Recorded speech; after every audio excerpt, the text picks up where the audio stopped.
October, nag-file ako. Pagdating ng late October, after deadline ng filing, tumawag sa akin si Senator Amy Marcos. Sabi niya sa akin, pwede ka ba tumakbong Vice President?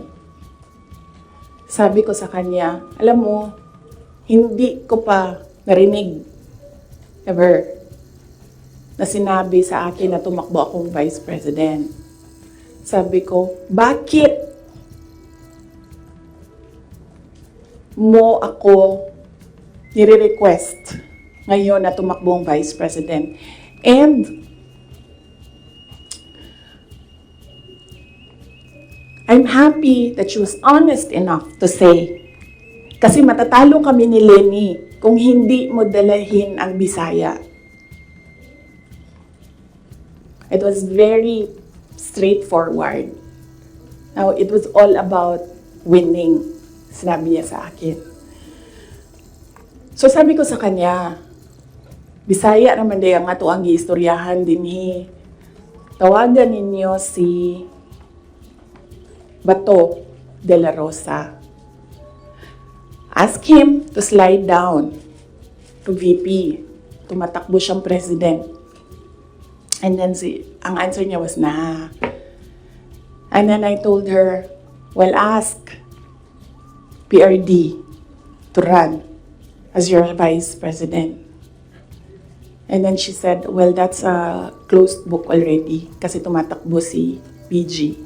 So, ask BG to run as your vice president. Mga Bisaya na tanan.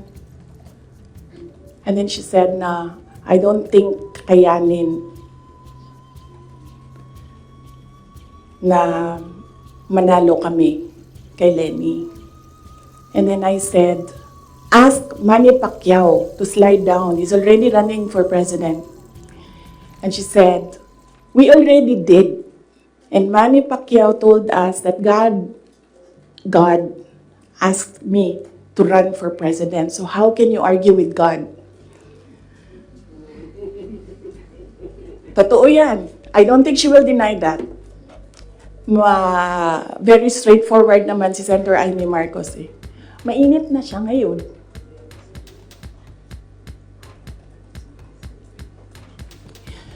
So, I said, sabi ko, it's never been talked about.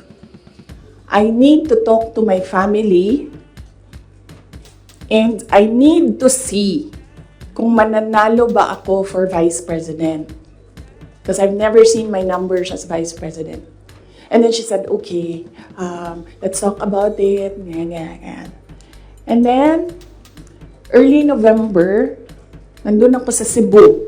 Pumunta ako sa Cebu, nakita niyo yun, di ba? For an event. And, nandoon din sila. Hindi ko alam kung bakit sila.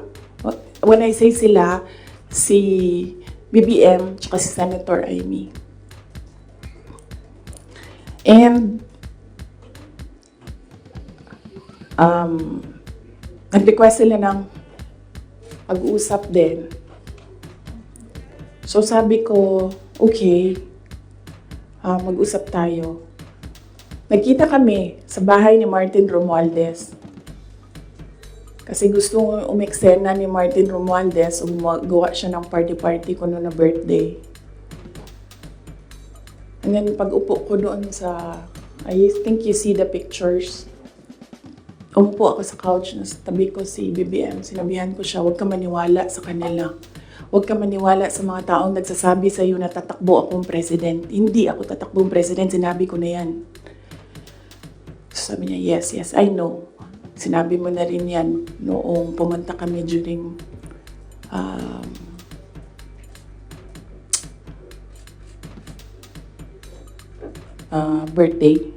birthday ko. May 29 ata sila pumunta sa Davao. So okay na yun. And then we had another meeting na wala na si Martin Romualdez. Kasi, hindi naman talaga siya kasali. Sinisiksik lang niya yung sarili niya. Totoo yan. Ito yan. Papunta tayo kay Martin mamaya. Gusto nyo?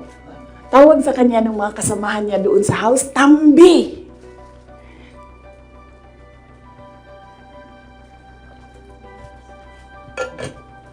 Anyway, nagkaroon kami ng ibang meeting. Sa Cebu pa rin. Face to face. Ako, BBM, Senator Amy, and one other person. He's a private citizen. Hindi ako nagpaalam sa kanya na sasabihin ko na nandoon siya. So may isang tao pa doon who can say that this really happened. So sabi ko, again, I've not seen my numbers. Kung mananalo ako. Sabi ko, okay lang sa akin tumakbong Vice President.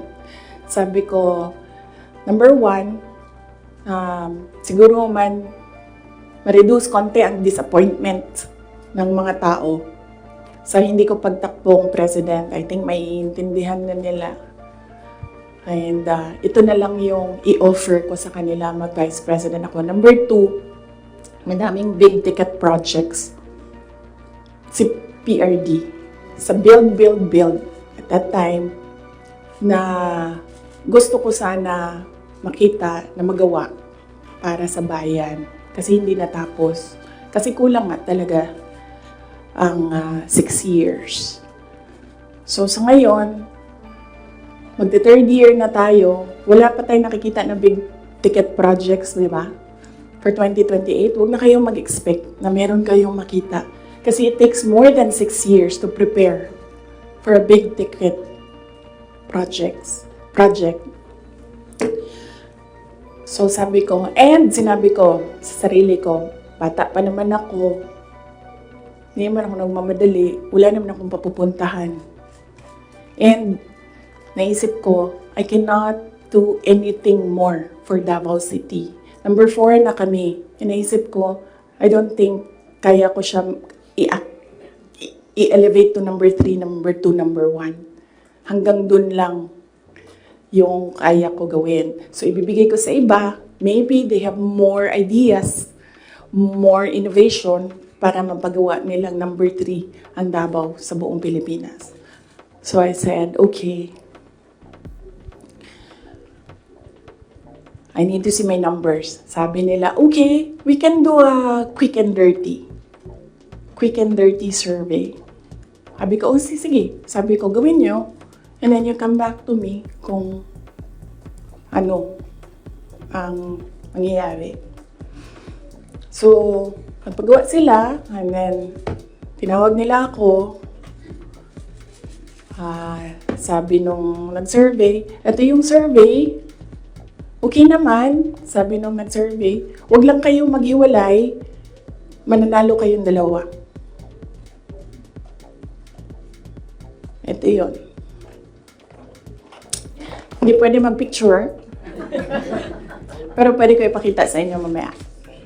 Kinoveran lang namin yung mga private citizens dito sa photo na ito. Ito, pinresent yung survey. May cover lang yung mga tao na private citizens. Ang nandito, Senator Amy, Governor Claude Bautista, Congressman Claude Bautista, former Mayor Luigi Quisumbing, Attorney Vic Rodriguez, Inday Sara, the infamous Vice President BBM Sandro Marcos. Pwede nyo tingnan mamaya. Bawal mag-picture ha. Okay. So sabi ko, okay, balikan ko kayo, kausapin ko pamilya ko. Kinausap ko, mama ko. Kinausap ko yung dalawa kong kapatid, si Paulo at si Baste. Umupo kaming 4. Sabi ko, takbo akong Vice President, ito yung mga rason. Sabihin niyo sa akin, bakit hindi ako tumakbong Vice President? Wala man sila sinabi. Ang sinabi lang ng mga kapatid ko, anong matulong namin sa iyo. And then sabi ng nanay ko, okay, sige. And then, sumulat ako ng letter. In-address ko kay PRD. Sinabihan ko yung kapatid ko, si Baste. Kinausap ko siya. Sabi ko sa kanya, kaya mo ba ang gawing number 3 itong Davao City? Kaya mo bang saluhin? Kasi kung hindi mo gusto, di mo pa kaya, hindi ako tatakbong Vice President. Sabi ng kapatid ko, kaya ko, gagawin namin. Okay, tumakbo kang Vice President. So sabi ko sa kanya, okay, we're okay with you. Pakidala nitong sulat kay PRD. Sabi ng Baste, ginanon doon ni PRD, and then ginanon niya. And then he said na, wala na akong masasabi dyan. So,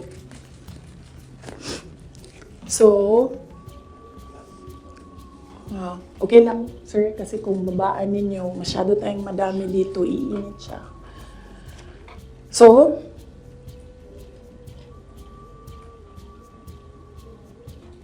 tumakbo akong Vice President, alam na natin lahat yon.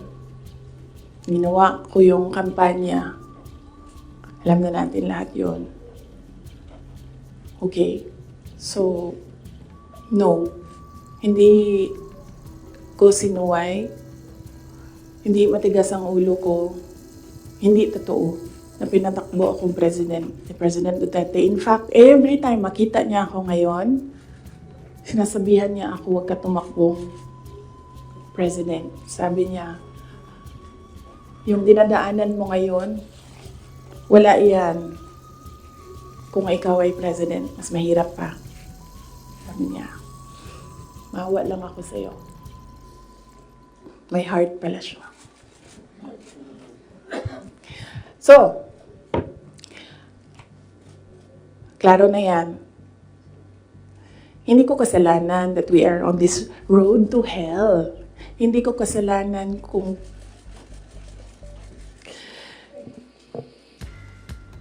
hindi marunong. Kasi kung alam mo naman na may kakulangan ka, bibilisan mo yung gagawin mo para mag-catch up. Hindi ka naman uupo lang doon na parang, may kakulangan talaga ako, ganun talaga. Hindi ganyan.